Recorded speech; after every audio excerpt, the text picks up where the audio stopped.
Sounds good. It was a very good scrimmage today. It was good to get out there. We were fortunate. We caught a beautiful day, overcast but dry, nice and cool. So we were able to get a lot of plays in.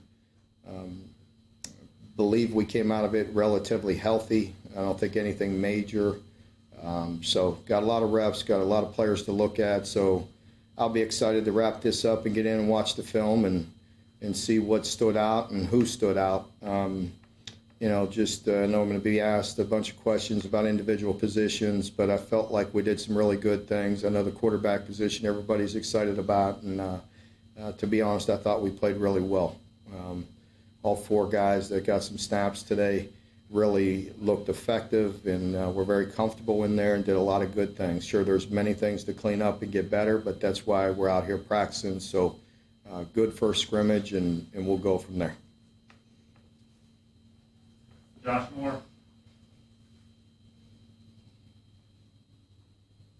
Mark, when you prepare this week, on paper, I know the kind of the way the week's laid out is a little bit different than it would have been normally. But this would have been the week, this next week, kind of preparing for Eastern Michigan, getting that first game. How has this been different compared to maybe this time last year where you would have been, because you had that continuity, so it kind of makes up for some of the things you would have been installing. I guess, how do you maybe see how the differences between this time last year and this year? Yeah, it is definitely different. Our internal clocks in our bodies as football coach, this time of year, you're usually just so pressed from early in the morning till late at night, 7 days a week, and practicing and wrapping up one practice, getting ready for another, game planning, and so many different things. And this year, it's slower, but that's good. It is what it is, and but it gives our players an opportunity. They had a little longer summer. They gave us some windows in the summer where we spent some time with our players, much like maybe in NFL where we treated them like OTAs and got some football work in, and then they had a break and lifted and ran again and then came back and started.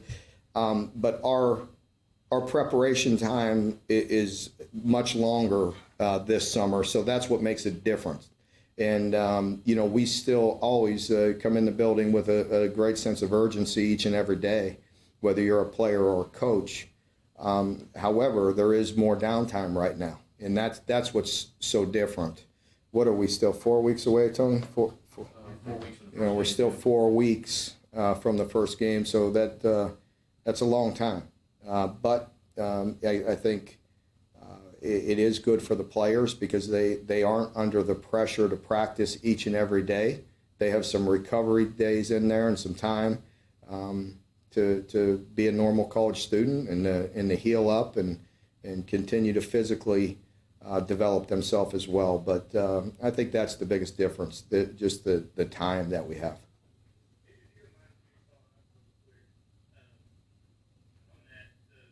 Speak up. I'm sorry, if you don't mind me following up, when you talk about, like 3 weeks from now, you'll probably say, and these guys are trying to hit each other, and they want to get, in front of somebody else. What do you do, or what can you do to just keep it fresh for them, because it is exciting as it is to be practicing, boredom kind of sets in for all of us, That is a great question, and normally we do things to keep it fresh and to change things up. With the COVID on top of it, it makes it difficult because we can't do a bunch of team bonding and team building exercises, and as far as getting in buses and going somewhere or trying to break things up and help them out a little bit, it's difficult. But again, I think it helps that we have a mature football team. We will do things within practice to try to freshen it up and change it up. But it's a challenge for everybody right now. Gary Graves. Hey, Coach, what have you seen with Terry in camp that I guess tells you the extra time off, not practicing, but just having more time to recover? Or how has that helped him? I think it's just given them more confidence, just that extra time with rehabbing and training and lifting and running. to build up his legs and his body. That time has helped.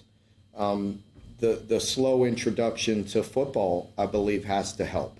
Once again, you could go back 2, 3, 4 weeks, and the time that they allowed us to spend with our players and be out there with a football and no pads on, but doing some things, that was a good introduction for him. Then he had an opportunity to go back again and develop his body, lift, rehab, come back. And with these practices right now, it's different this year because, once again, we are not forced to pack so many reps and so many practices into a week. So he has time to recover in between. I believe that has to help him. But he definitely looks comfortable. I'm pleased in there today with live bullets flying all around him, and certainly he wasn't going to get hit, but you still have some big defensive linemen and blitzes and pressures and people in his face, and he looked very comfortable, both stepping up in the pocket and delivering the football, but also pulling it down and scrambling and buying time to throw the ball down the field or to pull it down and run. And I definitely tried to have a quick whistle on that because I saw him opening up and running, but I definitely want to go quick with that. And to be honest with you, I want to say he had 4 series and he looked really good, and he had a couple long drives in there. And I saw enough and pulled him and put some of the other guys in there. Larry Vaught. You're on mute, Larry. So, Mark, you talk about all the differences you have right now with more time and all. What does this do to recruiting, everything that's going on now? Does it have a bigger impact on the 2021 class, what you do with the 2022 class, and how are you kind of handling that at this time of year compared to normal? Yeah, it's much different. The face-to-face contact, obviously, is the biggest difference. Most of the 21 guys we had laid eyes on before, so we were able to evaluate them and watch them in years past. That's where the 22 sometimes will be more difficult because we missed this past spring getting out. So far in September, we're not going to be allowed to go out and watch games. So, it could have more of an effect on 22. Certainly, there's players in the 22 class that we would consider no-brainers, guys that you would love to have, and there's you really don't need to evaluate them, but you need to get in front of them so they understand how important they are to us. I think our 21 class, the guys that we've been targeting, we've been recruiting them for a couple years, so they understand how important they are to us. And it is, the situation is what it is as far as not being able to get out there and watch them practice, watch them play games, watch them last spring. So, but we have a pretty good fix on the 21. Hopefully it'll continue to go well. But we have a pretty good idea who we're zeroed in on. I think it also is unfortunate for some of the 21 guys, and ultimately it could affect to 22s as well, because there's a lot of guys that are late bloomers. Certainly in this state, there are a lot of good football players that we really, wanted to watch and get in front of, whether it be at camp or whether it be last spring, and just see them and watch them because, some guys maybe aren't getting all the attention their sophomore and junior year, but they have one heck of a senior year and become, one heck of a player for us. And so, I think that's where it's unfortunate. I know there's, we're trying the best we can to keep our eyes on the diamonds in the rough in the 21 class. Thanks. John Clay. Mark, I know staff continuity is important, but you do have some new coaches this year. Is it important to get new voices for the players to hear, and how's that going with the new coaches so far? I do think it's important sometimes. You're right, John. I think there's a fine line there. I certainly love the continuity that we have in big picture with our coordinators and with core guys around them. I really have a lot of trust in those guys, and what Eddie's done. He's done a remarkable job for us. It's no coincidence since he has arrived. We've gone to 4 straight bowl games and won our last 2, and Eddie has a lot to do with that. And then Brad, I've been so pleased with him, the job that he did a year ago with replacing all of that talent and continue to stay ahead and push. I have great confidence And then we have guys on both sides of the balls, both sides of the ball that are prepared to be coordinators. So that's a good thing. We have a lot of experience in when you look at John Summerall and you look at Steve Clinkscale, and those guys are ready to be coordinators. And then you bring in Anwar, who has unbelievable energy. And then Frank, Coach Buffano has been with me since my Arizona days and knows how I speak, how I talk, what I expect of that position group. So it's good. It's a good blend. Same offensively, the core guys are there. You got Eddie, of course. Coach Henshaw has been with me from the start and has done a remarkable job with those quarterbacks. And what can you say about John Schlarman? John is still, doesn't get enough credit for the job he does on the field and with that offensive line. And then bringing in Coach Bo has been a nice change up for us. He's done a really good job and really just doing a heck of a job. And it is to have a fresh voice in there. And of course, you got the big dog, leading the charge with recruiting and such an important figure on our staff as far as his relationship with players and helping me with discipline and relating to guys, and of course recruiting and coaching the tight ends. So we're blessed. We have a very good staff, and I really appreciate those guys. I don't know, did I miss anybody? I'd feel bad if I missed somebody at this point. I don't think I did.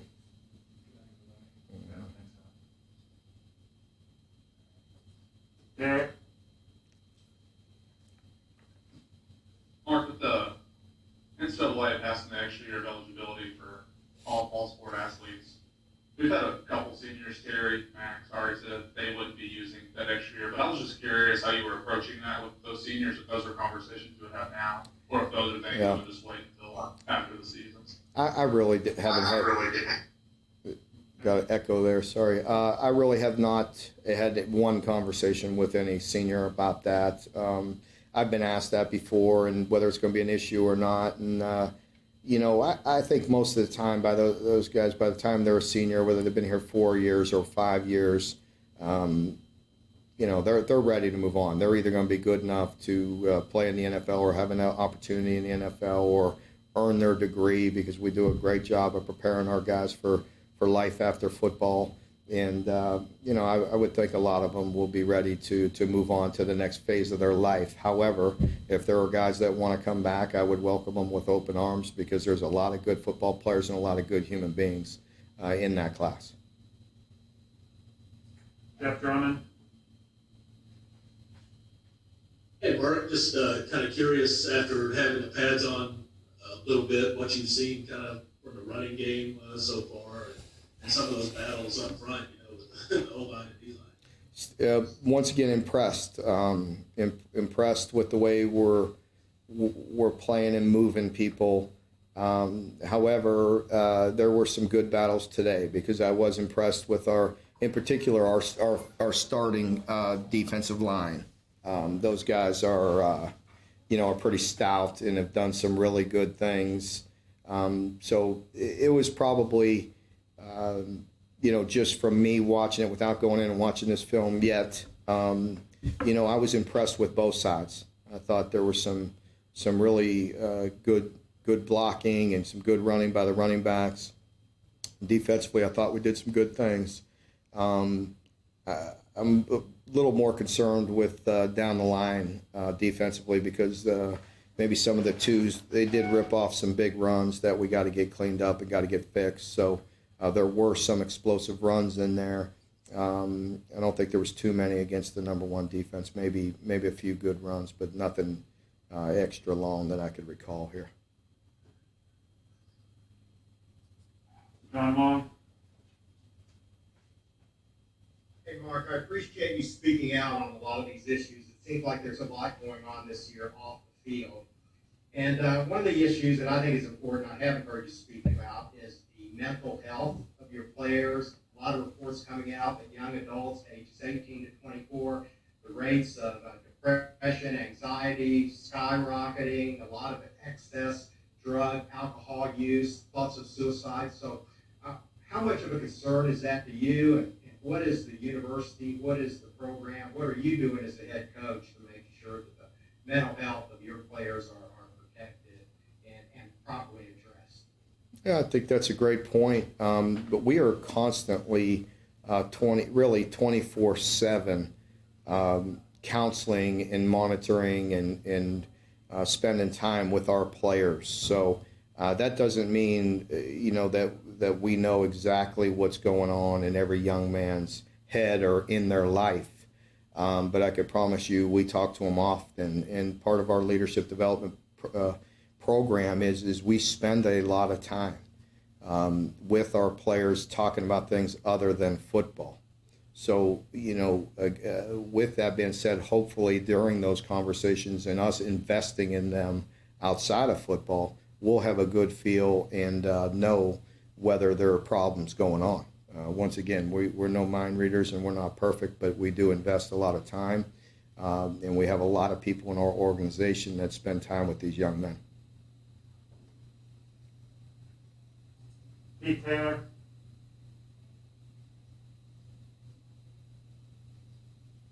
Hey, Coach, I was wondering at this point in the preseason, if the offense along further or the defense, between those two sides of the ball? That's always going to go back and forth. It's going to go back and forth. I need to get in there and really study this film right now and take a good look at it. But, again, you've heard me say this before, but it's so true. I'm looking for quality football, not one side having success because the other side missed an assignment or inept and do something wrong and just give it to them. I'd rather see competitive plays on each side, and that's what we're looking for. We're looking for good, clean football. And, defensively, that's their alignment and assignment and getting lined up right, having the proper assignment, fundamentally playing the game the way you want to see it played, making clean tackles and making the offense earn their yards. You hate to see them give up explosives because we used poor technique or somebody not doing what they're supposed to do and vice versa. So, I don't think we were perfect in that area today, but overall, in general, I was pleased. Sometimes early on in camp, it's very sloppy. I saw some sloppy plays, but I also saw us regroup and get things together and fundamentally play the game the way it's supposed to be played. We got just a couple more, and then we're going to wrap up. Chandler. Hey, Mark, I was wondering, I know you haven't studied the film yet, but have there been any freshmen that maybe stood out to you that got some good reps in today? I'm trying to be hesitant on just jumping out at any one guy or anything because they all have work to do. But I'm also impressed. Again, as a unit, as a group, they're impressive. They're doing some good things, and it's hard to point out any one guy. To be totally honest with you, was that Ernest that made the long catch? Yeah, Ernest came down. Bo, was getting hit right in the chin, and delivered a 40 or 50 yard, bomb that Ernest went up and made a great catch, a contested catch for a touchdown. And, that was impressive to see. Vito has done some really good things throughout camp. Jatan has done some really good things through camp, but all of them really have. Like I've mentioned, all the defensive linemen I'm impressed with. They just got to continue to work, and they're battling against a good offensive line. But, fundamentally, they're plenty athletic, and they're big, and they're strong. Just got to continue to fundamentally get better. But, so they're an impressive group. All right, Josh and then Jeremy, and we'll close it up here. Josh. How much are you guys monitoring the stuff that's happening at Auburn recently and just around the country? I mean, I know it's still a ways out before that game actually happens, but just how does it concern you much at all, or do you just kind of take it as you can? I don't spend any time really monitoring what's going on there. I really don't. Whether that's not to say that you don't read any media coverage at all or anything. Certainly you see things or hear things within the office, but it's not my concern because I can't control that. Certainly I hope that we all are staying as safe as possible and keeping things under control, because you always worry about that. You feel like if it gets out of control at any other place, it can affect you. and it can affect us and our players. So, for us, our focus is on keeping ourselves as safe as possible and doing the things that we can do that controls our environment. And once again, we're far from perfect, but I think our guys are doing a really good job. And for us right now, we have it, under under control as you can, statistically. So we're doing as good as we can, and glad our players are doing that.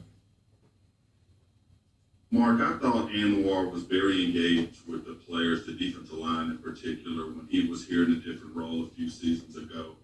Can you talk more about that energy? What are you seeing from the players? Have you seen a noticeable jump with the defensive line in terms of just their play?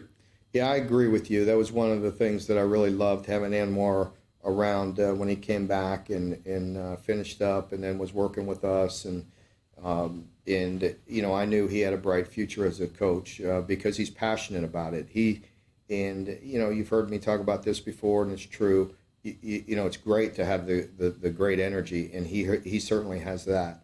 But he also has a great desire to be a great defensive line coach.